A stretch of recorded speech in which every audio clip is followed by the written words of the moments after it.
राजा विक्रमदेव अपनी न्यायप्रियता के लिए प्रसिद्ध थे।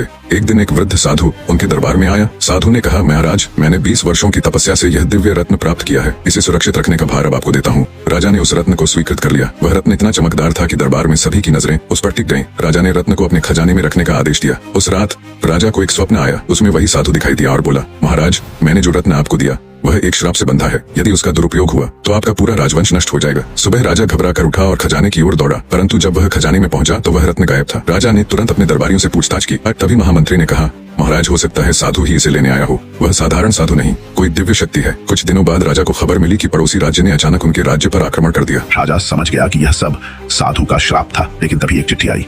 उसमें लिखा था, महाराज, रत्न अब सही हाथों में है। यह श्राप उन पर था जो लोभ से ग्रस्त हैं। आप निर्दोष हैं। राजा ने राहत की सांस ली और फैसला किया कि अब से केवल परोपकार में ही अपनी शक्ति लगाएंगे। बाद में राजा को पता चला कि साधु वास्तव में पड़ोसी राज्य का जासूस था, जिसने रत्न चुराकर राजाओं के बीच फूट डालने की चाल चली थी।